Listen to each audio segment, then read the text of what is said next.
जय हिंद प्यारे दोस्तों। आज का सेशन रहेगा संसद पार्लियामेंट। संसद इंग्लिश में पार्लियामेंट भारतीय संविधान के भाग 5 में इसका उल्लेख है और यह अनुच्छेद 79 में इसका भी उल्लेख है। ठीक है प्यारे दोस्तों, संसद 3 सदस्यों से मिलकर बना होता है, जैसे कि देखते हैं राष्ट्रपति, राज्यसभा, लोकसभा।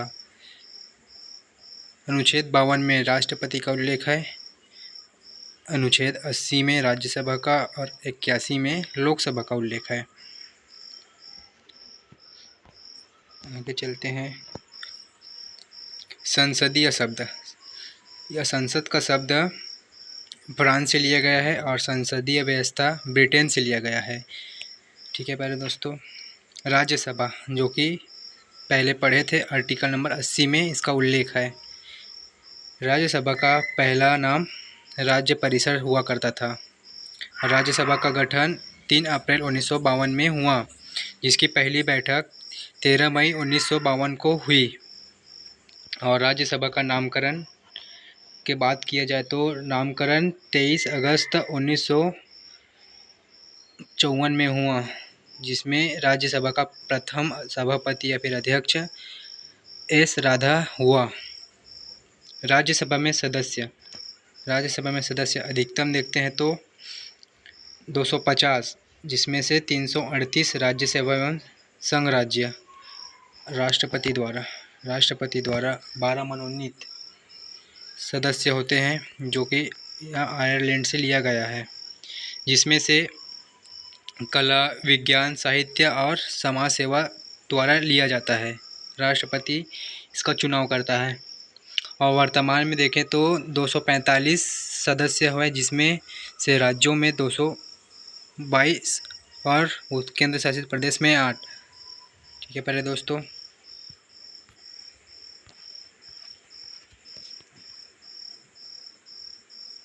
राज्यों में 225 सदस्यों का चुनाव होता है। ठीक है, इसका सदस्यों का चुनाव किस प्रकार होता है तो सदस्यों का चुनाव राज्य एवं केंद्र शासित प्रदेश की विधानसभाओं के द्वारा होता है। देखते हैं राज्यसभा में सीट स्टेट वाइज देखते हैं। इसमें उत्तर प्रदेश में 31, जो कि सबसे ज़्यादा राज्यसभा सीट है। उसके बाद राजस्थान में 10, महाराष्ट्र में 19, उड़ीसा में 10, तमिलनाडु में 18, केरल में 9, बिहार और बंगाल 16 है, जिसमें से 16। ठीक है, तेलंगाना में 7 है, कर्नाटक में 12, पंजाब में 7, असम में 7, आंध्र प्रदेश में 11, झारखंड में 16, मध्य प्रदेश में 11, छत्तीसगढ़ में 5, गुजरात में 11, हरियाणा में 5, जम्मू कश्मीर में 4, दिल्ली में 3, हिमाचल प्रदेश में 3, उत्तराखंड में 3, त्रिपुरा में 1, मेघालय में 1, सिक्किम में 1, अरुणाचल प्रदेश में 1, मिजोरम में 1, पांडिचेरी में 1, मणिपुर में 1, गोवा में 1, नागालैंड में 1। आप इसी तरह इसका ट्रिक बनाकर याद कर सकते हैं, जो 1 है 2 3 है ऐसी। आर्टिकल नंबर 84 में देखते हैं संसद सदस्यों की योग्यताएं, जो कि राज्यसभा की बात किया जाए तो वह पहला तो भारत का नागरिक हो और दूसरा 30 वर्ष पूरी कर चुका हो। ठीक है, और यहाँ एक बात कही गई है जिसमें स्थायी सदन और इसमें ना कार्यकाल, स्थायी सदस्य और उच्च सदन होते हैं। ठीक है, जिसमें से ना स्थायी सदन यानी कि नेट हाउस, परमानेंट हाउस, इसे ना कभी भंग किया नहीं जा सकता। और इसके सदस्यों का कार्यकाल 6 वर्ष तक होता है, जिसमें से ना प्रत्येक 2 वर्ष में 1/3 भाग रिटायर हो जाते हैं, जिसको सेवानिवृत्ति। ठीक है, धन्यवाद प्यारे दोस्तों।